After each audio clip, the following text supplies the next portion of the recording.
जय हिंद। स्वागत है आप सभी का परीक्षा वाटिका एजुकेशन में। बिहार दरोगा एडुटेरिया खाकी सीरीज 3.0 का full length test number 2 complete करेंगे और टोटल का 12वां टेस्ट होगा आज। फटाफट सारे लोग सेशन को लाइक कर लीजिए, चैनल को सब्सक्राइब करके बेल आइकन को भी जरूर प्रेस कर लीजिए ताकि नए वीडियो और टेस्ट का नोटिफिकेशन सबसे पहले आपको मिल पाए। चलिए स्टार्ट करते हैं आज का टेस्ट। पहला प्रश्न है हमारा, देशांतर रेखाओं के संबंध में निम्न में से कौन सा कथन सत्य है। यहाँ स्टेटमेंट दिया गया, स्टेटमेंट को पढ़िए, उसके बाद बताइए यहाँ पर कौन सा स्टेटमेंट जो है करेक्ट दिया गया है। चलिए पहला स्टेटमेंट है 180 डिग्री याम्योत्तर तथा प्रमुख यामोत्तर मिलकर पृथ्वी को उत्तरी तथा दक्षिणी गोलार्ध में विभक्त करते हैं। ये वाला सही है, ये तो गलत हो गया। क्यों गलत हुआ बताएंगे अभी। जीरो देशांतर रेखा को अंतरराष्ट्रीय तिथि रेखा कहते हैं, ये वाला भी स्टेटमेंट गलत है। तीसरा है 180 डिग्री पूर्व और 180 डिग्री पश्चिम यामोत्तर एक ही रेखा पर अवस्थित है, ये वाला स्टेटमेंट जो है ना करेक्ट दिया गया है। प्रत्येक 1 घंटा 10 डिग्री देशांतर रेखा को दर्शाता है, ये वाला भी गलत दिया गया है। ठीक है, यहां पर ये कितना दर्शाएगा, 15 डिग्री देशांतर रेखा को दर्शाएगा। ये तो यहाँ पर गलत हो गया क्योंकि 10 डिग्री दिया गया था, 1 घंटा दर्शाता है। ये वाला जो दिया गया अंतरराष्ट्रीय तिथि रेखा कहते हैं, ये ना 180 डिग्री देशांतर को कहते हैं, ये वाला इसलिए गलत था। 180 डिग्री याम्योत्तर और प्रमुख यामोत्तर मिलकर पृथ्वी को उत्तरी तथा दक्षिणी गोलार्ध में विभक्त करते हैं, ये वाला नहीं होगा क्योंकि ना समान भाग होता है, पूर्वी गोलार्ध और पश्चिमी गोलार्ध में विभक्त करता है, यानी कि किसी स्थान की देशांतरीय स्थिति के संदर्भ में पूर्व एवं पश्चिम लिखा जाता है। तो सी ऑप्शन इसका करेक्ट होगा। इंग्लिश मीडियम वालों के लिए एक क्वेश्चन रहा, लेकिन अभी हिंदी मीडियम का चल रहा है तो हिंदी का ही क्वेश्चन यहाँ पर कंप्लीट करवाया जाएगा। चलिए दूसरा प्रश्न है हमारा, निम्नलिखित में से कौन सी विशेषता आग्नेय चट्टानों के संदर्भ में सही नहीं है। नहीं को कोड कीजिए और बताइए यहाँ पर क्या राइट आंसर होगा। विकल्प सी इसका करेक्ट आंसर होगा, कम सिलिका की मात्रा वाली आग्नेय चट्टानें अम्लीय होती है, ये वाला करेक्ट होगा। और सिलिका की मात्रा कम होने पर चट्टान का रंग ना गहरा और अधिक होने पर हल्का होता है, और आग्नेय चट्टानें जो होती है प्राय क्या होती है, रवेदार होती है। क्या रवेदार चट्टान होती है आग्नेय। चलिए क्वेश्चन नंबर 3 देखेंगे। उष्णकटिबंधीय चक्रवात के संबंध में नीचे दिए गए कथनों पर विचार कर असत्य कथन की पहचान कीजिए। यहां पर इनकरेक्ट कहा जा रहा है, कूट देख लेते हैं, कूट नहीं दिया गया ना, चलो नहीं दिया गया है कूट। चलो एक काम तो हल्का हो गया, कूट नहीं दिया गया है। अब डायरेक्ट इसका करेक्ट आंसर हो जाएगा विकल्प सी, उष्णकटिबंधीय चक्रवातों में वातावरणों के कारण तापमान में विभिन्नता देखी जाती है। ठीक है, जो उष्णकटिबंधीय चक्रवात होते हैं ना, मुख्य रूप से 5 डिग्री से कितना 5 डिग्री से 15 डिग्री अक्षांश के मध्य दोनों गोलार्ध सागर के ऊपर निर्मित होते हैं और अब महाद्वीप के तटीय भाग को प्रभावित करने के बाद ये समाप्त हो जाते हैं, टाटा बाय बाय हो जाता है इनका। चलिए बढ़ते हैं अगले प्रश्न की तरफ। चौथा प्रश्न कहा जा रहा है, नदियों पर बने बांध को सुमेलित कीजिए और सूचियों के नीचे दिए गए कूट से सही उत्तर चुनिए। सही उत्तर चुनने को कहा जा रहा है, एक तरफ नदी दिया गया है, दूसरी तरफ बांध दिए गए, इसको मिलान करेंगे, उसके बाद कूट की तरफ देख लेंगे। नील नदी पर कौन सा बांध बना है, ये अश्वान बांध हो जाएगा, विकल्प दूसरा हो जाएगा। जाम्बेजी नदी पर बना है ये करीबा बांध, और नाइजर नदी पर जो बना है ये वाला हो जाएगा कैंजी बांध, और नीली नील पर बना है सेन्नार बांध, ये चौथा का चौथा होगा। जो आसवान बांध बना है ना, सबसे लंबी नदी है ये, कौन सी, नील नदी सबसे लंबी नदी है, लंबाई में सबसे अधिक है, लंबी नदी है। जाम्बेजी नदी पर जो करीबा बांध बनाया गया जिम्बाब्वे और जाम्बिया की सीमा पर अवस्थित है, कहां पर, ये जो है ना करीबा जिम्बाब्वे, शॉर्ट में लिख दूं जिम्बाब्वे प्लस लिख लीजिए कौन सा देश, जाम्बिया, जिम्बाब्वे प्लस जाम्बिया जे इसकी बॉर्डर पर ये है। और नाइजर नदी पर जो बना है, नाइजर नदी पर कैंजी बांध बनाया गया, ये नाइजीरिया में बहती है, कहां पर, ये नाइजीरिया में बहती है नदी, कौन सी नदी, नाइजर नदी। और नीली नील नदी के बारे में बताइए, सेन्नार बांध बनाया गया, ये झील है, इथियोपिया से निकलती है, ये जो है ना झील है, कहां का, इथियोपिया, इथियोपिया। चलिए तो कौन सा होगा भाई, 2, 3, 1 और 4 हो जाएगा, यही था ना मिलान किया हुआ, 2, 3, 1 और 4, विकल्प सी सही जवाब हो गया। चलो अगला प्रश्न देखते हैं। इकोसिस्टम्स के संदर्भ में निम्नलिखित में से कौन सा कथन सत्य है, सत्य कथन पूछा जा रहा है। इस प्रश्न का सही जवाब हो जाएगा विकल्प सी, क्या है, उत्पादक प्राथमिक उपभोक्ता से अधिक हैं, ये वाला ऑप्शन करेक्ट हो जाएगा। जो प्राथमिक उपभोक्ता होते क्या होते हैं, प्राथमिक उपभोक्ता जब भी होंगे तो ये शाकाहारी होते हैं, ये ध्यान है आपको, शाकाहारी होंगे और जो उत्पादक पर डिपेंडेंट रहते हैं। सामान्यतः जो इकोसिस्टम में उत्पादक होता है प्राथमिक उपभोक्ता से अधिक होता है, और महासागरीय जल में जो प्लवक होता है, प्लैंकटन होता है, ये उत्पादक होते हैं जो सौर ऊर्जा से अपना भोजन लेते हैं, यानी कि पोषक तत्व ग्रहण करते हैं और स्वयं तैयार कर लेते हैं भोजन। इसीलिए इसको ना ऑटोट्रॉफ्स कहा जाता है, यानी स्वपोषित भी कहा जाता है। किसको, प्लवक को, महासावर के संदर्भ में पूछा जाए तो प्लवक जो होता है ऑटोट्रोपस होता है। चलिए क्वेश्चन, अगला प्रश्न देखते हैं। क्वेश्चन नंबर 6 होगा ना। निम्नलिखित में से कौन सी फसल उत्तर भारत में खरीफ फसल है एवं दक्षिण व मध्य भारत में अर्ध शुष्क क्षेत्रों की प्रमुख खाद्यान्न फसल है? इसका प्रयोग मुख्यतः चारा फसल के रूप में किया जाता है। यह हो जाएगा ज्वार। विकल्प बी इसका करेक्ट आंसर होगा। और इसकी खेती ना खास करके महाराष्ट्र में ज्यादा होती है। कहां पर? महाराष्ट्र में। और इसके बाद अगर बात किया जाए तो दूसरे स्थान पर कर्नाटक हो जाएगा, फिर तीसरा स्थान मध्य प्रदेश, आंध्र प्रदेश और कुछ भाग जो है तेलंगाना का, यहां पर भी इसका उत्पादन होता है। ज्वार ना उत्तर भारत में खरीफ ऋतु में और दक्षिण भारत में खरीफ और रबी दोनों ऋतु में उगाया जाता है, ये ध्यान रखना है। और खेती के चारे के लिए यूज होता है, जो गाय भैंस का ना चारा वगैरह होता है, इसके लिए यूज किया जाता है ज्वार का। चलिए 7वां प्रश्न है हमारा। बिहार में धारवाड़ क्रम की चट्टानें निम्न में से किस जिला समूह के अंतर्गत पाई जाती है? इस प्रश्न का सही जवाब होगा विकल्प ए, मुंगेर, जमुई, नवादा और गया जी। गया का नाम बदल दिया गया ना, गया जी होगा। धारवाड़ चट्टाने यहां पर होगा। अगर विंध्य चट्टाने पूछ लिया जाए तो कैमूर और रोहतास होगा। अगर विंध्य वाला चट्टान पूछा जाए भैया तो कौन कौन सा होगा? एक तो हो जाएगा कैमूर और दूसरा हो जाएगा रोहतास। तो कैमूर रोहतास वाले हाजिरी लगा देना, ठीक, ये ध्यान रखना आपको। चलिए क्वेश्चन नंबर 8 देखिए। पृथ्वी के घूर्णन के फलस्वरूप उत्पन्न होने वाले आभासी बल की क्या है? आभासी बल के कारण पवनें उत्तरी गोलार्ध में दाहिनी तथा दक्षिणी गोलार्ध में बाईं ओर विक्षेपित हो जाती है। उपयुक्त विवरण संबंधित है किससे? कोरियोलिस फोर्स से संबंधित है। विकल्प बी इसका करेक्ट आंसर होगा। और कोरियोलिस बल का नाम जो है ना जर्मन वैज्ञानिक कोरियोलिस के नाम पर ही दिया गया है। और इस बल के कारण क्या होता है? विषुवतीय वृत्त को पार करते ही जो व्यापारिक पवनें होती है, ये इसकी दिशा जो होती है दक्षिण पश्चिम से कैसे हो जाती है? नॉर्थ ईस्ट यानी उत्तर पूर्व की ओर हो जाती है, ये ध्यान रखना आपको। क्वेश्चन नंबर 9 देखिए। जलोढ़ मृदा के संबंध में कौन सा कथन सही है? तो ये हो जाएगा विकल्प बी, पूर्वी तटीय मैदान और डेल्टाई क्षेत्र जलोढ़ मृदा से बने होते हैं। और भारत में जलोढ़ मृदा का विस्तार है ना कुल मृदा क्षेत्रफल का 43.436 होगा, 46 नहीं, 43.36% है कुल मिट्टी का, ये ध्यान रखना आपको। और ये ना नर्मदा और तापी नदी की घाटी जो है ना, इसके पूर्वी और पश्चिमी तटीय मैदान में ज्यादा विस्तृत है इसका डेल्टा का क्षेत्र। चलिए 10वां प्रश्न यहां पर है। भारत की साक्षरता के संदर्भ में निम्नलिखित कथनों पर विचार कीजिए और सत्य कथन का चयन कीजिए। यहां पर कूट तो दिया नहीं गया है, सीधे यहां पर करेक्ट आंसर को चूज कर लेना। विकल्प सी इसका सही जवाब होगा। भारत में महिलाओं की साक्षरता दर कितनी है? 65.46% हो जाएगा। और 2011 की जनगणना में भारत की साक्षरता दर जो था 74.04% था, 04% था। और साक्षर जनसंख्या में जो 2001 की तुलना में 2011 में 14% की वृद्धि हुई थी। कितना? 14, यानी कि लगभग 60.04% 2001 में था, इसमें वृद्धि हुई थी। और यहाँ पर महिलाओं की साक्षरता दर के संदर्भ में 65.46%। अगर पुरुष का साक्षरता दर पूछ दिया जाए तो यहाँ पर महिला का है ना, अगर पुरुषों का पूछा जाए तो कुल जो है 74.4% का 82.14% पुरुष का साक्षरता दर हो जाएगा 2011 जनगणना के अनुसार, ठीक है। और सर्वाधिक साक्षर राज्य पूछा जाए तो केरल होगा। और केरल का साक्षरता दर जो है 2011 जनगणना में 94%, एक्यूरेट 94% है। और न्यूनतम साक्षरता वाला राज्य हो जाएगा यही अपना बिहार, 61.08% के साथ सबसे डाउन पर है, ठीक है। आप लोग ऑफिसर बनो, साक्षर हो सही से। और शिक्षा जो होती है ना बिहार में टॉप लेवल पर इस तरह से नहीं विकसित हो पाया है जैसा होना चाहिए। भले अधिकारी बन रहे हैं, एक ट्रेंड था कि IAS IPS बिहार से होते हैं, लेकिन अब वो ट्रेंड नहीं रहा है, उसमें भी आगे चले गए हैं। यूपी वाले, राजस्थान, MP वालों की संख्या ज्यादा है बिहार वालों की तुलना में, ठीक। अगला प्रश्न देखते हैं आप। निम्न को सुमेलित कीजिए तथा कूट की सहायता से सही उत्तर का चुनाव कीजिए। एक तरफ दिया गया पक्षी विहार या पक्षी अभ्यारण्य, दूसरी तरफ संबंधित राज्य को मिलान करना है। जो रंगनाथिट्टू पक्षी विहार है ये कहां पर है? ये हो जाएगा कर्नाटका। तीसरा सलीम अली पक्षी विहार, जान गए, गोवा हो जाएगा। और भरतपुर पक्षी अभ्यारण्य हो जाएगा ये राजस्थान का, भरतपुर नाम से ही पता चल जाएगा। और सुल्तानपुर पक्षी अभ्यारण्य हो जाएगा हरियाणा का।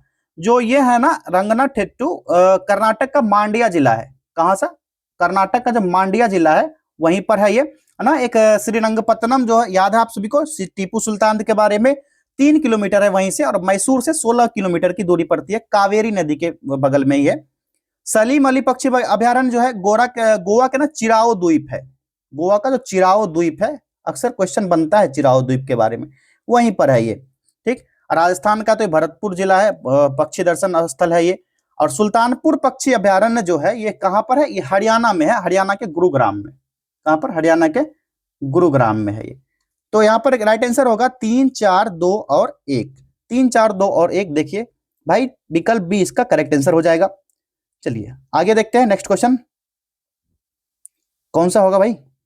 12वां प्रश्न है, फिर से मिलान करने कहा जा रहा है, एक तरफ स्थान दूसरे तरफ संबंधित राज्य दिए गए हैं, तो कौन सा स्थान जो मैग्नीज खदान के संदर्भ में है, कौन सा सही होगा। तो मिलान कर लेते हैं, उसके बाद देख लेंगे आगे क्या सही है क्या गलत है, बाद में देखेंगे।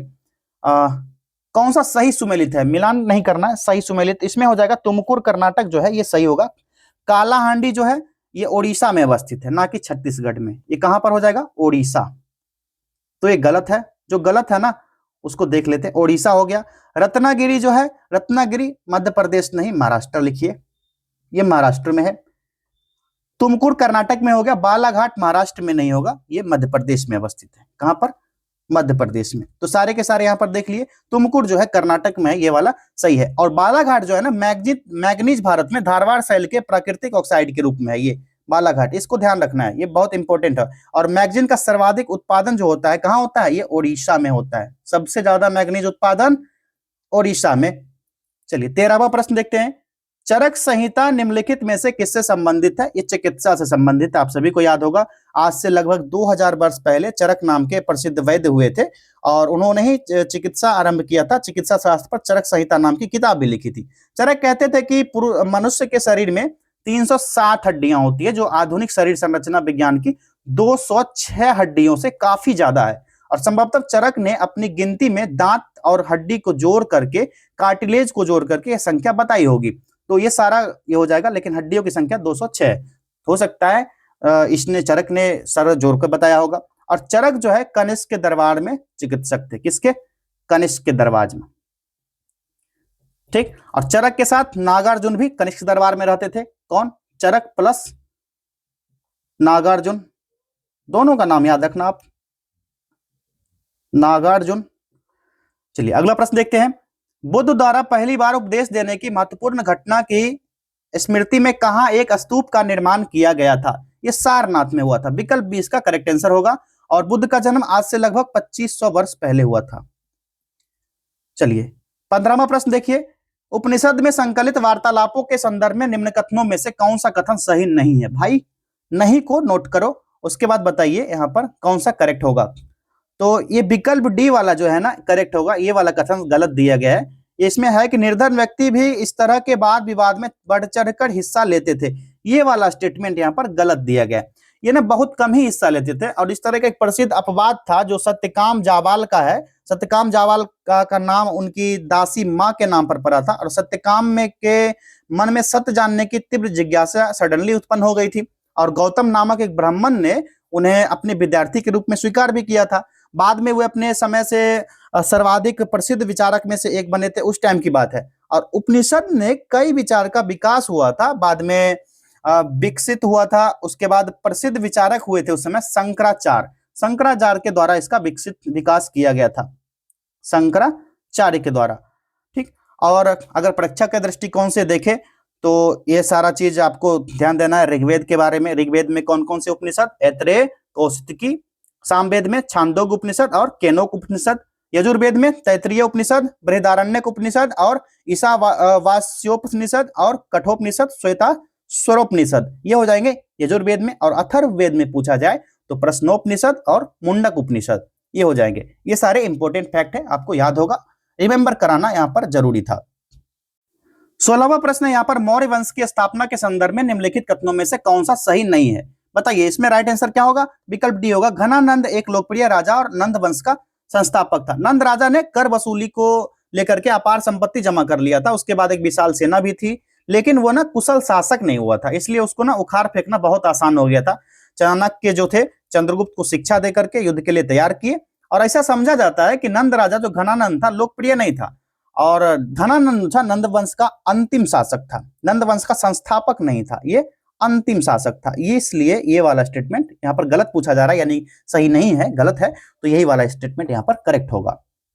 चलिए क्वेश्चन नंबर 17 देखिए, बख्तियार खिलजी का आक्रमण किस पाल वंशीय शासक के कार्यकाल में हुआ था? ये रामपाल के शासनकाल में हुआ था। विकल्प ए होगा 12वीं शताब्दी के अंत में और 13वीं शताब्दी के शुरुआत में। लगभग उसका शासनकाल जो था 1203 से लेकर के 1204 ईस्वी के आसपास ये हुआ था। ठीक, और पाल वंश का समाप्त हो रहा था उस समय। बंगाल और बिहार में पाल वंश का शासन था ना, वह समाप्त हो रहा था और सेन वंश सत्ता में आ रहा था। ये ध्यान रखना आपको।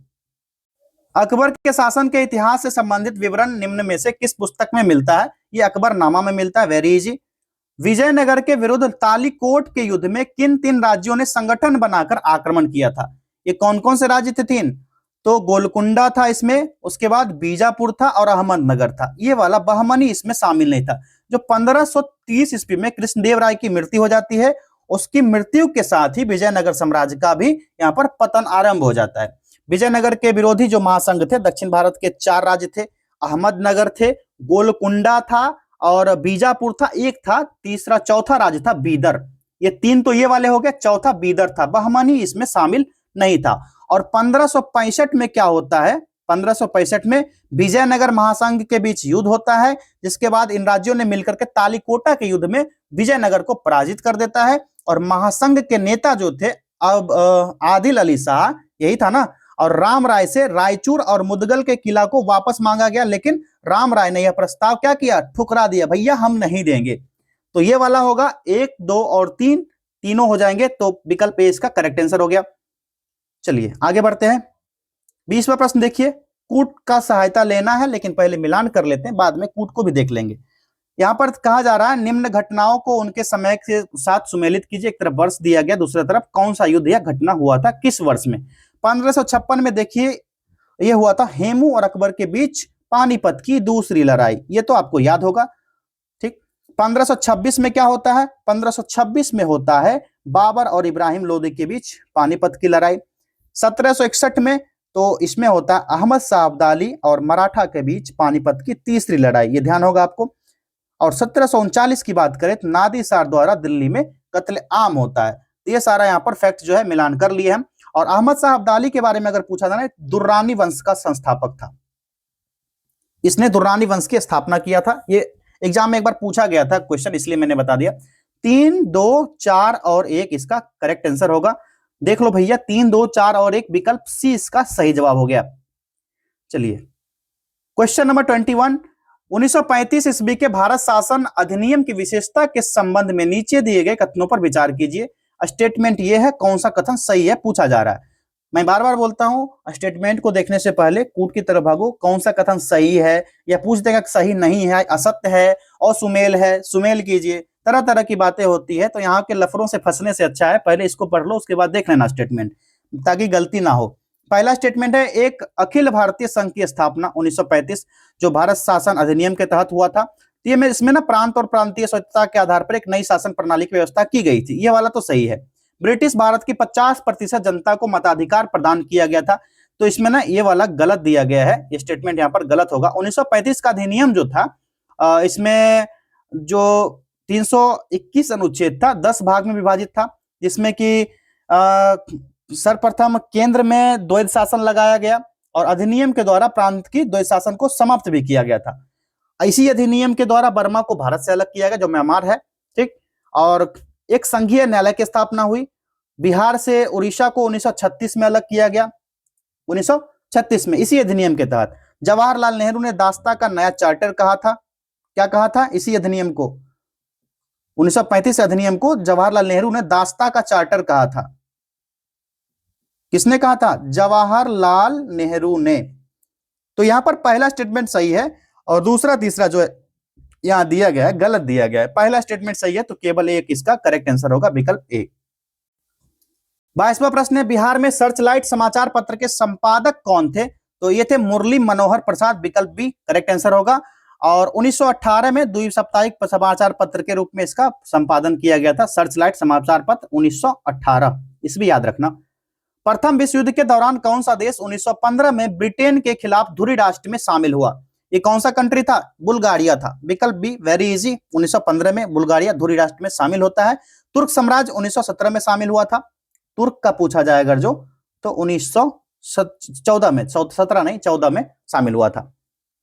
चलिए अगला प्रश्न है 1939 में कांग्रेस मंत्रिमंडल ने 7 प्रांतों में से त्यागपत्र दे दिया, जिसका कारण था, इसका रीजन था कि ब्रिटिश सरकार द्वारा दूसरा विश्व युद्ध जो हुआ था, इस समय भारतीयों की सहमति के बिना भारत को युद्ध में शामिल कर लिया था। विकल्प डी इसका सही जवाब होगा। भारत के जो प्रतिनिधि थे इसमें शामिल नहीं होना चाहिए थे, और ब्रिटिश ने चूंकि अधिकार जमाया था इसलिए उसको शामिल भी कर लिया। और ब्रिटिश सरकार को यह मांग किया गया था कि हम लोग को शामिल नहीं किया जाए, लेकिन ब्रिटिशों ने क्या किया था ना, बहुत मनमानी किया था उस समय, मांग अस्वीकार कर दिया। उसके बाद मंत्रिमंडल ने नवंबर 1939 में इस पे इस्तीफा भी दे दिया था। चलिए क्वेश्चन नंबर 25, 1930 ईस्वी में ब्रिटिश सरकार द्वारा लंदन में पहले गोलमेज सम्मेलन का आयोजन किस उद्देश्य हेतु किया गया था? किस उद्देश्य हेतु किया गया था बताइए? तो संवैधानिक सुधार पर चर्चा के लिए। तो विकल्प सी इसका करेक्ट आंसर होगा। 1930 से 32 तक हुआ था गोलमेज सम्मेलन, याद होगा 1930, 31, 32 तीनों गोलमेज सम्मेलन के बारे में पता होगा। पहला जो हुआ था 1930 जनवरी 1931 तक चला था, दूसरा हुआ था 1931 से दिसंबर 1931 तक, और तीसरा जो हुआ था नवंबर से दिसंबर 1932 में चला था। तीनों गोलमेज सम्मेलन के दौरान ब्रिटेन के प्रधानमंत्री कौन थे? रेमसे मैकडोनाल्ड थे। महात्मा गांधी जो थे 1931 के दूसरे गोलमेज सम्मेलन में कांग्रेस का नेतृत्व किए थे, सेकंड में एमजी गए थे, यानी महात्मा गांधी दूसरे में गए थे 1931 में।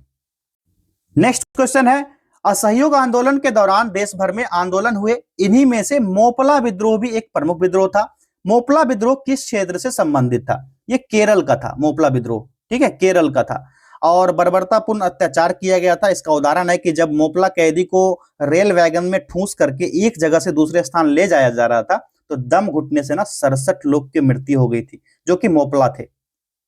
इससे ना बहुत आहत हुआ था, उसी समय यह विद्रोह चलाया गया था, जिसको ना मालाबार विद्रोह के नाम से भी जानते हो आप लोग। मालाबार विद्रोह भी पूछा जाए तो यही है, मालाबार विद्रोह भी कहा जाता है।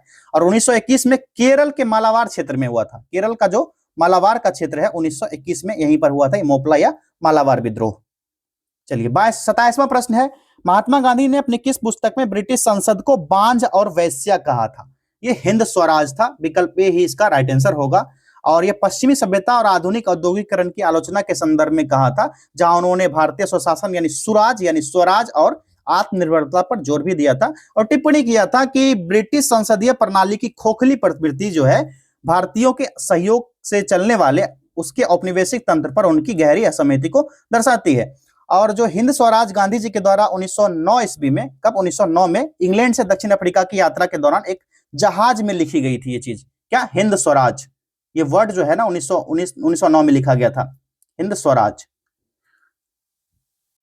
28वां प्रश्न, पीएम सूर्य घर मुफ्त बिजली योजना मुख्य रूप से किस उद्देश्य पर केंद्रित है? तो सही जवाब होगा घरों द्वारा रूफटॉप सोलर अपनाने को बढ़ावा देना। वेरी इजी, विकल्प सी इसका करेक्ट आंसर हो जाएगा। शेड्स ऑफ सैफरन पुस्तक के लेखक कौन है? तो सवा नकवी, ये हो जाएगा विकल्प ए, सवा नकवी इसके लेखक हैं। बढ़ते हैं नेक्स्ट क्वेश्चन की तरफ। 30वां प्रश्न है यहाँ पर, वित्तीय वर्ष 2025-26 में बिहार बजट का आकार पिछले वित्तीय वर्ष 2024-25 की तुलना में कितना अधिक है? इसका राइट आंसर होगा 38,169.30 करोड़। तो ये विकल्प बी इसका सही जवाब हो जाएगा। चलिए नेक्स्ट क्वेश्चन है, भारतीय प्रधानमंत्री द्वारा रूसी राष्ट्रपति व्लादिमीर पुतिन को भेंट की गई सोहराई पेंटिंग किस भारतीय राज्य से संबंधित है? इस सोहराई पेंटिंग जो है ना भैया, ये झारखंड का है, विकल्प ए इसका राइट आंसर होगा। जो हजारीबाग जिला में इसका बनाया जाता है, हजारीबाग में, झारखंड का हजारीबाग जिला है, ठीक है। इसमें ना कृषि और धार्मिक जीवन शैली को दर्शाया गया है, और अपनी सांस्कृतिक अहमियत के कारण एक जिला एक उत्पाद यानी one district one product ODOP इस योजना में शामिल है, ठीक है। और इस तरह इस जो ये पेंटिंग है ना, इसमें ना लाल, पीला, काला, सफेद, ये 4 रंग होते हैं। कौन कौन सा? रेड, और दूसरा कौन सा बताओ? 4 कलर है ना, 4 कलर में कौन कौन से होंगे? तो रेड हो जाएगा, येलो होगा, व्हाइट एंड ब्लैक, ये 4 RYWB याद रखना आप सभी को। कायाकल्प योजना किस मंत्रालय द्वारा शुरू की गई है? यह स्वास्थ्य और परिवार कल्याण मंत्रालय, वेरी इजी, विकल्प सी। दिसंबर 2025 में 23वें भारत रूस वार्षिक शिखर सम्मेलन की मेजबानी किस देश ने की? करेक्ट आंसर इसका हो जाएगा विकल्प बी, भारत ने किया था। पुतिन की हाल ही में भारत यात्रा हुई थी, और दोनों देश के बीच रणनीतिक बातचीत को निरंतरता से दर्शाया भी गया है इसमें। चलिए अगला प्रश्न देखिए, PLI स्कीम यानी प्रोडक्शन लिंक्ड इंसेंटिव का मुख्य उद्देश्य क्या है? तो घरेलू विनिर्माण और निर्यात को बढ़ावा देना। विकल्प सी। आसान सा प्रश्न, आसान सा आंसर। चलिए 35वां प्रश्न है यहाँ पर, पीएम मित्रा पार्क किस सेक्टर को सपोर्ट करने के लिए डिजाइन किए गए हैं? तो सही जवाब इसका हो जाएगा कपड़ा और परिधान निर्माण के लिए। विकल्प डी सही जवाब हो गया। 36वां प्रश्न है, ऑन्कोसेरसियासिस रिवर ब्लाइंडनेस को हाल ही में खत्म करने वाला पहला अफ्रीकी देश कौन सा है? तो ये हो जाएगा नाइजर। विकल्प बी। चलिए अगला प्रश्न देखिए, क्वार्टरली एम्प्लॉयमेंट सर्वे QES अपडेट कौन सा मंत्रालय जारी करता है? इस मंत्रालय का नाम है श्रम और रोजगार मंत्रालय। वेरी इजी, विकल्प सी करेक्ट आंसर हो गया इसका। India international science festival IISF इन चीजों को बढ़ावा देता है। किन चीजों को? यहां पर ऑप्शन दिया गया, विकल्प सी इसका सही जवाब होगा। सभी आयु समूहों में वैज्ञानिक संस्कृति और सार्वजनिक जुड़ाव को बढ़ावा देने का काम करता है ये। चलिए अगला प्रश्न देखिए, कौन सा होगा भाई? हाँ 39वां होगा। डिजिटल इंडिया इंटर्नशिप स्कीम का मुख्य उद्देश्य क्या होगा? तो इसका करेक्ट आंसर होगा छात्रों को ई गवर्नेंस प्रैक्टिकल अनुभव देना। विकल्प बी। Very easy. करंट आसान पूछा जा रहा है। करंट का ना एडुटेरिया का ही एक वीडियो अपलोड किया गया है, करंट वाला वीडियो भी आप लोग देख सकते हो। ऑब्जेक्टिव का भी चल रहा है, ऑब्जेक्टिव वाला भी देख लेना। 4-5 टेस्ट शायद अपलोड हुआ है, इसी प्लेलिस्ट भी बना दिया गया, इसी चैनल पर उपलब्ध होगा, आपको देखने को वहां पर मिल जाएगा। जो बच्चे एडीओ की तैयारी कर रहे हैं, एडीओ का भी टेस्ट चल रहा है। एग्जाम दरोगा वाला खत्म कीजिए, एडीओ वाला टेस्ट सीरीज ज्वाइन कर लीजिएगा। मेगा मॉक टेस्ट लॉन्च किया गया, 249 उसका प्राइस है, जिसमें क्लास और टेस्ट दोनों दिए जाएंगे। 40 मॉक टेस्ट उसमें करवाए जा रहे हैं। इसके बारे में अधिक जानकारी लेना है आपको तो इस नंबर पर जाकर कांटेक्ट कीजिए, 8676934039। इस नंबर पर मेगा मॉक टेस्ट के बारे में आपको जानकारी मिल जाएगी, ये क्या है, कितने टेस्ट करवाए जाएंगे और कौन कौन से टॉपिक इसमें इंपॉर्टेंट है जो कि कवर करवाए जाएंगे। और जो बच्चे बीएड की तैयारी कर रहे हो ना, बिहार से बीएड ना करो, 1.5 लाख लग जाता है। और यूपी से करो या फिर एमपी से करो, वहां पर दलालों के चक्कर में नहीं पड़ना। जो 85,000 लेते हैं ना फी, 85,000 के चक्कर में ना पड़ना भाई। 60,000 में आपका बीएड होगा। यूनिवर्सिटी होगा आगरा का, आगरा में यूनिवर्सिटी है, वहां से 60,000 में हो जाएगा आप लोग का बीएड। इसमें 55,000 आपका यूनिवर्सिटी लेता है, 5,000 कॉलेज लेता है, कि ताकि आप लोग को कॉलेज का चक्कर ना लगाना पड़े, डॉक्यूमेंट जमा XYZ का चक्कर ना हो। तो 60,000 में ही सारा काम हो जाता है। एग्जाम फी से लेकर हर काम 60,000 में होगा। इसके बारे में भी जानकारी चाहिए, यूपी बीएड के बारे में अप्रैल में फॉर्म आ रहा है आप लोग का। अधिक जानकारी चाहिए ना, इसी नंबर पर जाकर कॉन्टेक्ट कीजिए सारे लोग। चलिए अगला प्रश्न देखा जाए, मार्च 2025 में C.DOT ने किस IIT के साथ साझेदारी की है? तो इसका राइट आंसर हो जाएगा IIT दिल्ली के साथ। विकल्प ए इसका करेक्ट आंसर है। 41वां प्रश्न देखिए, बिहार सरकार ने राज्य से तपेदिक रोग यानी टीबी को खत्म करने के लिए कौन सा लक्ष्य निर्धारित किया था? पहले ना 2030 था, इसको घटा करके 2025 किया गया था। विकल्प बी इसका करेक्ट आंसर हो जाएगा। चलिए अगला प्रश्न है, भारत की उड़ान योजना किससे संबंधित है? तो ये उड़ान योजना जो भारत का है ना, इसका संबंध जो है क्षेत्रीय हवाई कनेक्टिविटी से है। विकल्प बी इसका राइट आंसर होगा। अमृत भारत स्टेशन योजना इन बातों पर फोकस करती है। इसका सही जवाब होगा विकल्प सी, रेलवे स्टेशन को विश्व स्तरीय सुविधाओं में बदलने पर फोकस करता है ये। चलिए, नेशनल ग्रीन हाइड्रोजन मिशन का उद्देश्य यह है। इसका उद्देश्य हो जाएगा विकल्प सी, भारत को ग्रीन हाइड्रोजन उत्पादन और निर्यात के लिए एक ग्लोबल हब बनाना। विकल्प सी सही जवाब हो गया इसका। अगला देखिए, INS विक्रांत महत्वपूर्ण है क्योंकि यह भारत का डैश। क्या होगा? INS विक्रांत के बारे में किसी भी एग्जाम में क्वेश्चन बन सकता है, इसके लिए आप लोग रेडी रहना, थोड़ा सा एक्स्ट्रा में जाकर के पढ़ लेना, क्योंकि यह पहला स्वदेशी रूप से निर्मित विमान वाहक पोत है। विकल्प सी इसका राइट आंसर होगा। और PIB बार बार INS विक्रांत को रक्षा क्षेत्र में आत्मनिर्भर भारत के प्रतीक के रूप में बताता है, जिससे भारत में डिजाइन और इसका भारत में ही डिजाइन किया गया और बनाया भी गया है भारत में ही, इसलिए ये क्वेश्चन बन सकता है। अभी तो हाल ही में आपका एग्जाम होना है दरोगा वाला, उसके बाद आप लोग का शायद बिहार SSC का भी हो, फिर ADO वाला भी होगा। तो ये INS विक्रांत के बारे में पढ़ लेना भाई, एक क्वेश्चन बनेगा इससे। अगला देखिए, वर्मा समिति का संबंध किससे है? ये मूल कर्तव्य से हो जाएगा। विकल्प सी राइट आंसर होगा, मूल कर्तव्य से, फंडामेंटल ड्यूटीज से होगा। विकल्प सी इसका सही जवाब है। 47वां प्रश्न है, निम्न में से कौन राष्ट्रपति के निर्वाचक मंडल के रूप में कार्य करता है लेकिन महाभियोग प्रक्रिया में भाग नहीं लेता है? नहीं को कोड कीजिए, ये हो जाएगा राज्य विधानसभा इसमें शामिल नहीं होगा। राष्ट्रपति के महायोग में केवल संसद के दोनों सदन, लोकसभा प्लस राज्यसभा इसमें शामिल होती है, और विधानसभा की भूमिका इसमें 0 होती है, नहीं होती है। चलिए बढ़ते हैं आगे। क्वेश्चन नंबर कौन सा होगा? 48 होगा, 48। निम्नलिखित में से किस संविधान संशोधन द्वारा राज्य में मुख्यमंत्री सहित मंत्रिपरिषद की अधिकतम संख्या निर्धारित की गई है? करेक्ट आंसर इसका हो जाएगा विकल्प ए, 91वां संविधान संशोधन के द्वारा किया गया विकल्प ए होगा, जो 2003 में हुआ था। नेक्स्ट क्वेश्चन देखिए, पंचायती राज व्यवस्था में शासन व्यवस्था क्या निर्धारित की गई है? स्थानीय स्वशासन से एक प्रश्न रहता है हर एग्जाम में, एक से दो भी हो सकता है, लेकिन एक प्रश्न तो फिक्स है। इस प्रश्न का राइट आंसर हो जाएगा विकल्प ए, ग्रामीण, क्षेत्रीय और जनपद स्तर पर स्थानीय स्वशासन की त्रिस्तरीय संरचना। जो बच्चे तैयारी कर रहे हो एडीओ की या फिर दरोगा की, परीक्षा वाटिका ना एक व्हाट्सएप चैनल है, जाकर के जो जहां पर आप लोग स्टेटस देखते हो ना, वहां पर चैनल भी रहता है। स्टेटस जहां रहता है, स्टेटस के पास जाओ, वहीं पर ऊपर सर्च का ऑप्शन आएगा, वहां पर परीक्षा वाटिका सर्च करना। यहाँ पर ना डेली 25 प्रश्न का टेस्ट होता है, इस टेस्ट को जाइए लगाइए, अच्छे अच्छे प्रश्न करवाए जाते हैं, उसका डिस्कशन भी हम लेते हैं। रात के 9 बजे से लेकर के 10 बजे तक इसका डिस्कशन होता है, और टेस्ट भी होता है 9 बजे से 10 बजे तक। ठीक है, 9 से 9:30 इसका टेस्ट होता है, आधे घंटे का टेस्ट, 25 प्रश्न होते हैं, और 9:30 से 10 तक इसका आधे घंटे का डिस्कशन भी होता है। और इसका पीडीएफ चाहिए ना, परीक्षा वाटिका टेलीग्राम चैनल है, वहां पर आपको मिल जाएगा। Same Telegram channel, same WhatsApp पर भी दोनों चीज आपको मिल जाएगा। चलिए 50वां प्रश्न देखते हैं, एक ब्रिटिश नागरिक जो कि भारत में रह रहा है किस अधिकार की मांग नहीं कर सकता है? राइट आंसर होगा व्यापार और व्यवसाय की स्वतंत्रता। यह प्रश्न कल ही हुआ है व्हाट्सएप चैनल पर, ठीक है, और इसका डिस्कशन भी हुआ था, कंप्लीटली एकदम पूरे डिटेल्स में करवाया गया था। चलिए अब आ गया मिलान करने वाला। सूची एक तरफ राजनीतिक दल है, सूची 2 में उसके स्थापना के वर्ष दिए गए हैं। इसको मिलान करेंगे, फिर कूट के सहायता से इसको देख लेंगे कौन सा इसका सही होगा, कौन सा गलत होगा।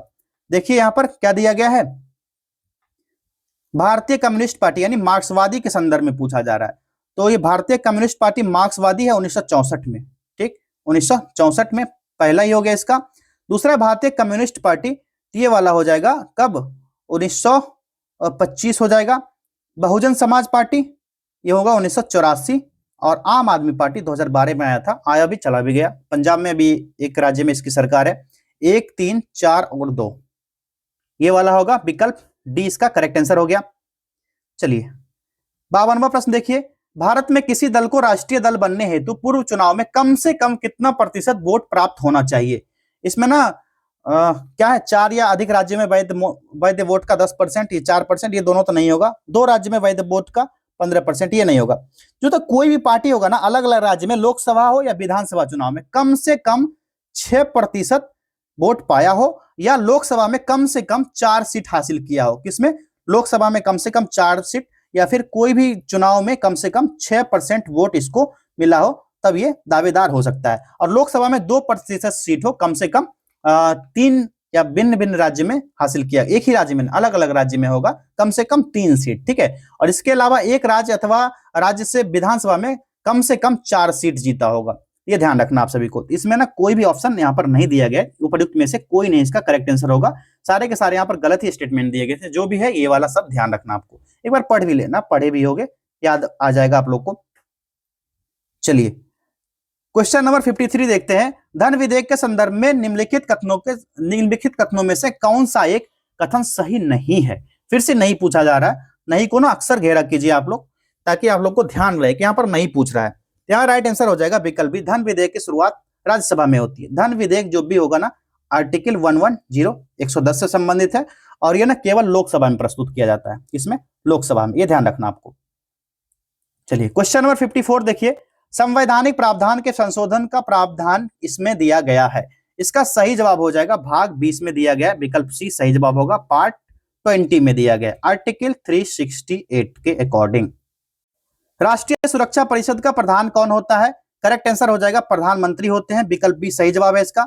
अगला प्रश्न देखिए, पंचायती राज के जनप्रतिनिधि प्रमुख अपना त्यागपत्र किसे देता है? तो ये अनुमंडल दंडाधिकारी को देता है, विकल्प बी इसका सही जवाब है। आसान प्रश्न है, इसमें कोई ज्यादा वास्ट है नहीं इसमें क्वेश्चन। भारत में स्त्री शिक्षा को प्रोत्साहित करने के संदर्भ में निम्नलिखित में से कौन सा कथन सत्य है? यहाँ पर स्टेटमेंट पूछा जा रहा है, सत्य कथन के लिए कूट का प्रयोग करें। कौन सा कथन सत्य होगा देख लेते हैं, सारे स्टेटमेंट को एक 1 बाय 1 पढ़ेंगे। इसमें स्त्रियों की आर्थिक स्वतंत्रता बढ़ती है, बिल्कुल सही है।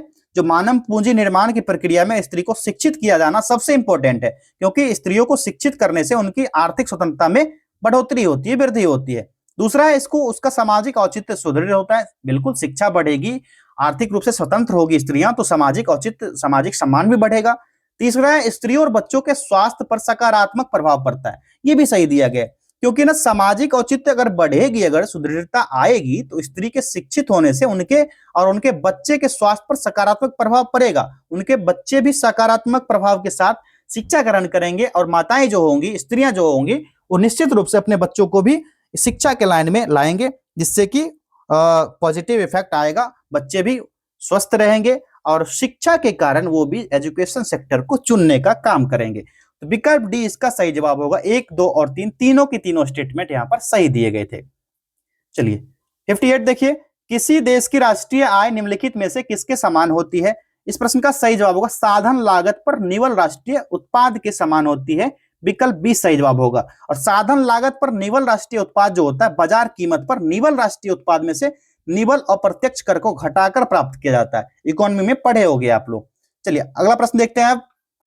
निम्न में से कौन सा एक 1960 के दशक के अंत में हरित क्रांति की प्रकृति का सबसे उचित वर्णन करता है? करेक्ट आंसर होगा विकल्प डी, उच्च उपज वाले बीज, सिंचाई और उर्वरक। इसका राइट आंसर होगा हाई यील्डिंग वैरायटी HYB। ठीक है। 60वां प्रश्न है, बिहार के प्रमुख ताप विद्युत केंद्र में से एक कांटी ताप विद्युत उत्पादन निगम लिमिटेड की अवस्थिति किस जिला में? मुजफ्फरपुर लगा लो भैया, विकल्प ए राइट आंसर होगा। बाढ़ ताप विद्युत संयंत्र पूछा जाए तो पटना। बरौनी ताप विद्युत परियोजना बेगूसराय के बरौनी में है। बक्सर ताप विद्युत बक्सर के चौसा में है, चौसा का युद्ध पढ़े होगे आप लोग। एक है Kakwara ultra mega power project, ये बांका जिला में पड़ता है। कहां पर? बांका में। और नवीनगर ताप विद्युत परियोजना ये पड़ता है औरंगाबाद में। चलिए अगला देखिए, भारत में नोटों की निर्गमन व्यवस्था आधारित है, ये न्यूनतम आरक्षित प्रणाली पर आधारित है। विकल्प ए राइट आंसर होगा। और संपत्ति का सुरक्षित भंडार रखने का दायित्व इसी के पास होता है। और इसमें संपत्ति में सोना, चांदी, सिक्का, विदेशी मुद्रा और राष्ट्रीय सरकार की स्थानीय मुद्रा में निर्दिष्ट जो प्रतिभूतियां होती है, इसी को इसमें शामिल किया जाता है। चलिए क्वेश्चन नंबर 62 देखना है अब। क्षेत्रीय ग्रामीण बैंकों की स्थापना ग्रामीण ऋण पर डैश समिति की सिफारिशों पर की गई थी। करेक्ट आंसर होगा नरसिंघम समिति। विकल्प बी इसका सही जवाब है। रासायनिक परिवर्तन में निम्न में से कौन सी परिघटनाएं नहीं हो सकती है? सही जवाब होगा मोम का पिघलना इसमें शामिल नहीं होगा। विकल्प डी सही जवाब है। आसान प्रश्न है, इसमें आसानी से कर भी लिया जाएगा। मिलान करना है, सूची 1 दिया गया, सूची 2 से मिलान करना है। चलिए पहला है नायलॉन। नायलॉन को मिलान कीजिए, किससे होगा? ये संबंधित है, फाइबर से बनता है। पीवीसी जो होगा ये किससे? थर्मोप्लास्टिक। और बैकेलाइट थर्मोसेंटिंग प्लास्टिक से बनता है। 3, 1 और 2 हो जाएगा। तो 3, 1 और 2 भैया कौन सा है? 3, 1 और 2। विकल्प बी इसका सही जवाब हो जाएगा। चलो आगे देखते हैं। किस ध्वनि की तीव्रता को कम करने के लिए हमें क्या करना होगा? किसी भी ध्वनि को तीव्रता अगर कम करना हो तो क्या करेंगे? तो ध्वनि के कंपन के आयाम को कम कर देंगे। विकल्प सी, आसानी से आंसर निकल गया। और आयाम जो होता है ना, ये संदर्भित करता है कि एक माध्यम से एक जो कण होता है किस सीमा तक विस्थापित होगा, जिससे ध्वनि तरंग गुजरने का काम करेगा। और आयाम जो होगा ध्वनि तरंग की आवाज की ऊंचाई को निर्धारित करता है। इससे आयाम से ही ये निर्धारित होता है, इसका निर्धारण आयाम से होता है। पुष्प के केंद्रीय के डैश भाग को डैश कहते हैं, तो इसको क्या कहा जाता है? इसको स्त्री केसर कहा जाता है। विकल्प बी इसका होगा राइट आंसर। और स्त्री केसर जो होता है ना, एक फूल का बीजांड उत्पाद भाग होता है। और स्त्री केसर का जो कार्य होता है पराग प्राप्त करना और बीज उत्पन्न करना। जो अंडाशय होता है अक्सर एक लंबी वर्तिका को सहारा देता है, जिसके ऊपर क्या होता है? वर्तिकाग्र होता है। इसके ऊपर जो होगा वर्तिकाग्र होगा। चलिए नेक्स्ट क्वेश्चन देखिए। निम्नलिखित में से किस पादप जगत के पौधों को शैवाल के रूप में जाना जाता है? तो ये जो है थैलोफाइटा होता है, थैलोफाइटा। विकल्प डी इसका करेक्ट आंसर होगा। और पौधों में जो सुविभेदित शरीर होता है, परिवहन के लिए विशेष उत्तक की उपस्थिति या अनुपस्थिति के आधार पर ना बीजों का धारण करने का जो क्षमता होता है, उसी आधार पर किंगडम प्लांट जो होता है, जो पादप जगत होता है, इसको ना कई भाग में वर्गीकृत भी किया जा सकता है। जैसे कि थैलोफाइटा हो गया, ब्रायोफाइटा, टेरिडोफाइटा, जिम्नोस्पर्म, एंजियोस्पर्म, पढ़े होंगे इसके बारे में आप लोग। चलिए अगला प्रश्न देखते हैं। इसको डिटेल्स में जाएंगे ना, टेस्ट लंबा हो जाएगा, थोड़ा सा देख लेना। जिस पर चर्चा मैंने किया उसको थोड़ा थोड़ा देखते चला जाना, ताकि अब एग्जाम में तो बहुत कम दिन बचे हैं ना। फिर से मिलान करना है, कौन सा सूची कौन से मिलान होगा, कौन सा सही होगा, यही पूछा जा रहा है। सही उत्तर चुनने को कहा जा रहा है। चलिए इसको मिलान कर लेते हैं। त्वचा कैंसर होता है प्रावैग्निक प्रकाश के कारण। भाई इसको दूसरे से मिलान कर लो, इसी कारण त्वचा कैंसर होता है, स्किन कैंसर। ध्वनि प्रदूषण डेसिबल, इसका कारक डेसिबल होगा। और वैश्विक तापमान जो होगा, वैश्विक तापन जो होगा CO2 के कारण, कार्बन डाइऑक्साइड के कारण। और ओजोन में छिद्र होगा क्लोरोफ्लोरो कार्बन के कारण। बहुत सेंट लगाते हो आप लोग, छेद करके मानोगे 2 3 4 और 1 हो गया ना। 23 41 देखो भाई, 2 3 4 और 1 दिख गया विकल्प बी। चलिए 69 देखिए, कौन सा तत्व परमाणु ईंधन की श्रेणी में नहीं आता है? राइट आंसर होगा कैडमियम, विकल्प ए करेक्ट आंसर हो गया। मांसपेशियों में थकान और दर्द निम्नलिखित में से किसके संचयन के कारण होती है? इसका सही जवाब हो जाएगा विकल्प सी, लैक्टिक एसिड के कारण होता है। और मांसपेशी में ना ऑक्सीजन की कमी के कारण जो अवायवीय श्वसन होता है, इसमें लैक्टिक एसिड ही बनता है, जिसके कारण थकान और दर्द महसूस होता है। चलो भाई 71 होगा ना। एक्वारेजिया किसका मिश्रण है? तो HCl और HNO3, आसानी से टिक कर लो, विकल्प बी हो जाएगा। इसमें ना जो नाइट्रिक एसिड होता है 1 अनुपात और हाइड्रोक्लोरिक अम्ल जो होता है 3 अनुपात में अवस्थित होता है। ये होगा कितना, 1 भाग होगा HNO3 और 3 भाग जो होगा HCl होगा। एक वयस्क मानव में सामान्यतः चवर्णक यानी मोलर्स होते हैं, कितने होंगे? तो 12 चवर्णक होंगे, विकल्प डी इसका करेक्ट आंसर होगा। मुख गुहिका में दोनों जबड़ों के किनारे दांतों की जो पंक्तियां पाई जाती है वही चवर्णक होते हैं। और मानव दांत जो होते हैं क्या होते हैं? भोजन उत्पाद को यंत्रवत रूप से तोड़ता है और निगलने का काम करता है, पाचन में भी इसका हेल्प किया जाता है। अगला देखिए, पायरिडॉक्सिन किस विटामिन को कहा जाता है? सही जवाब होगा विटामिन B6 को कहा जाता है, विकल्प ए राइट आंसर होगा। और इसकी कमी से क्या होगा? रक्तहीनता होगा, कमी आएगी किसमें? ब्लड में। चर्म रोग होगा जो स्किन कैंसर होगा। पेशियां ऐठन होगा, जो आपकी पेशियां होती है ना इसमें ऐठन होगा, दर्द होगा, ये महसूस होगा। और कौन से विटामिन के क्या रासायनिक नाम है मैंने पिछले वीडियो में बताया था, बाकी इसका पीडीएफ मिल जाएगा आपको, उसमें देख लेना। राइबोसोम की संरचना में क्या होती है? आरएनए और प्रोटीन, वेरी इजी, विकल्प बी इसका करेक्ट आंसर हो गया, आरएनए एंड प्रोटीन्स। प्रोटीन किन तत्वों को अणुओं को मिलाकर के बनता है?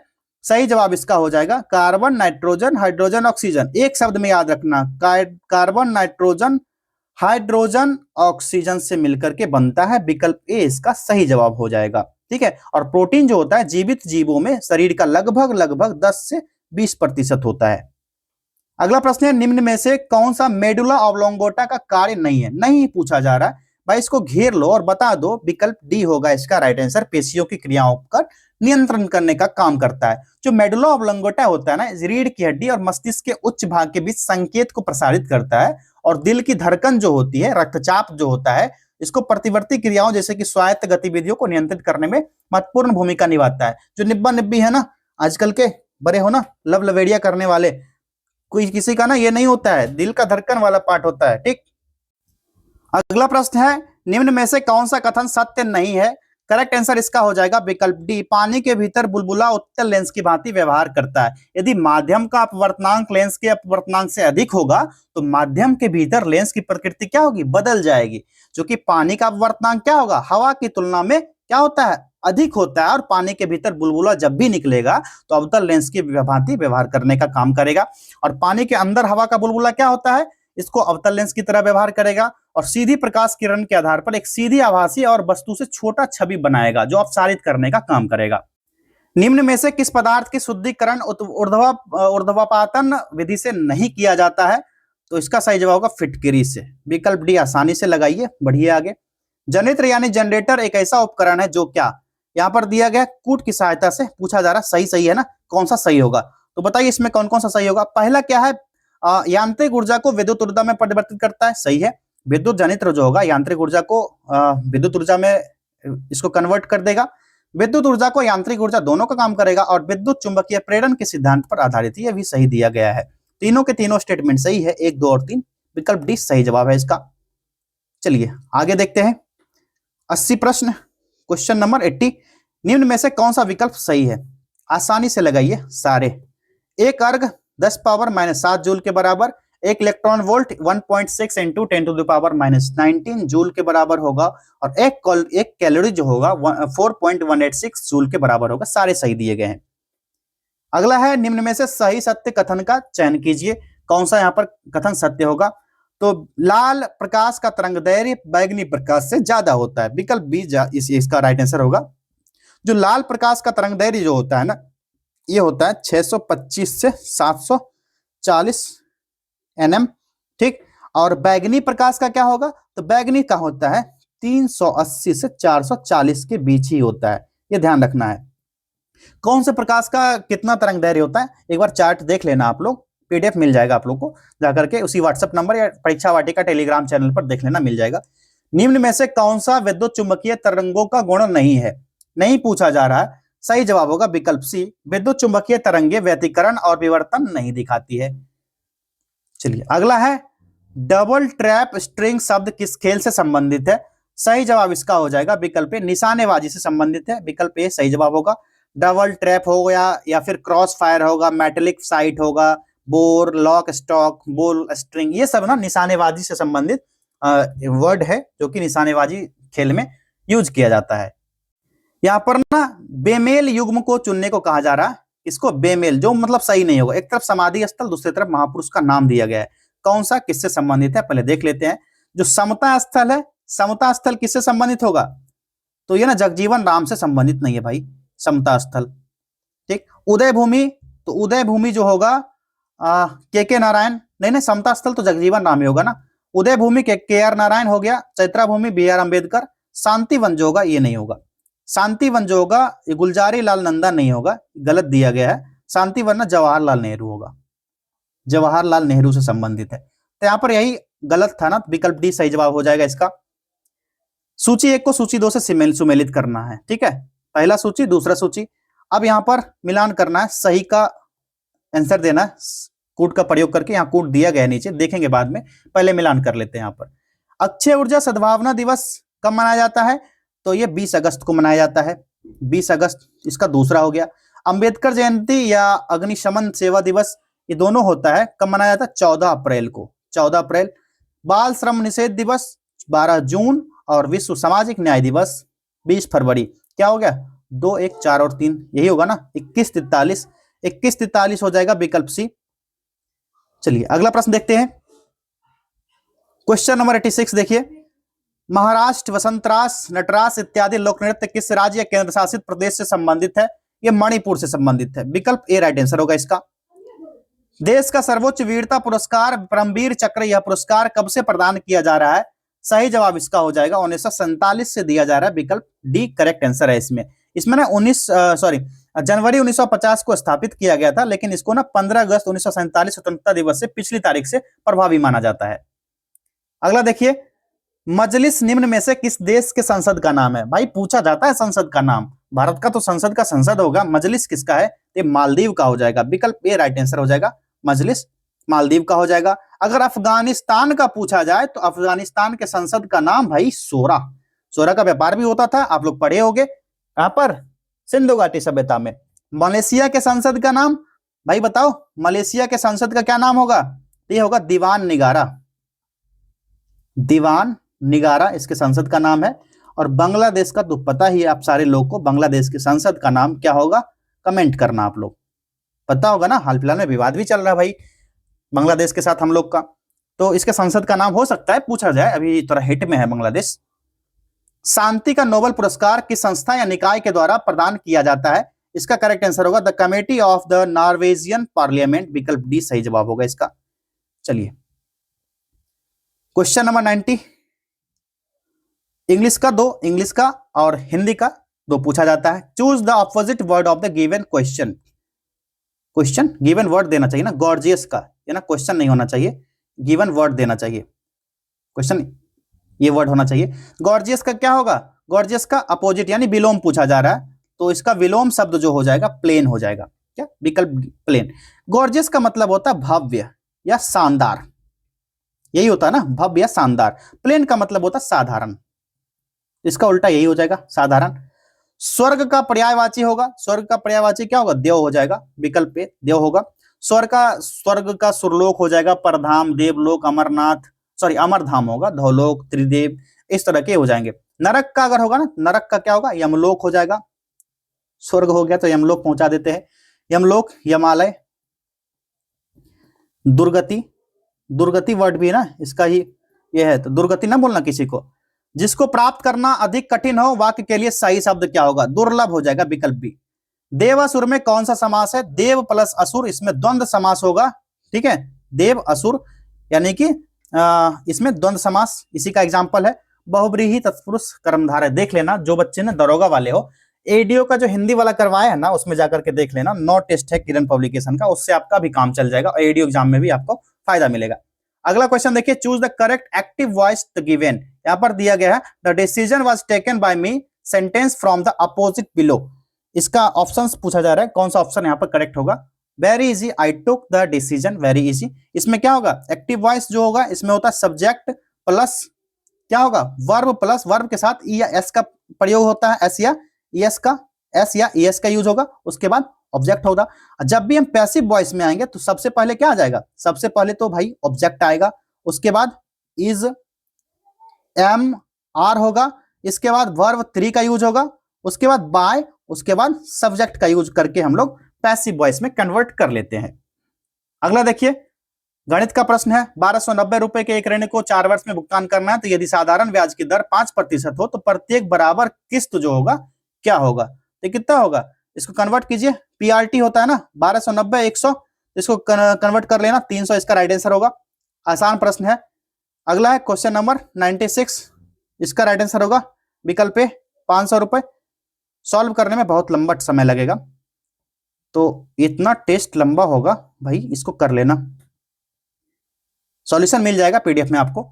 इसका राइट आंसर होगा 4, और एक पासे को 18 बार फेंका जाता है तो कितने बार 2 आने के चांस है, तो 18 बार फेंका जाएगा तो 6 6 6 हो जाएगा, 3 6 18, 3 बार चांस होगा।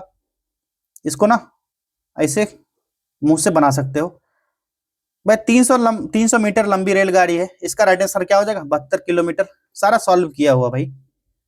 चलिए आखिरी प्रश्न है, वह दिन कौन सा है जो, वह कौन सी सबसे छोटी संख्या जिसमें संख्याएं 3 5 6 8 10 तथा 12 से भाग देने पर प्रत्येक दशा में शेष 2 आता है, परंतु 13 से भाग देने पर शेष कुछ नहीं बचता है, ये कौन सा होगा।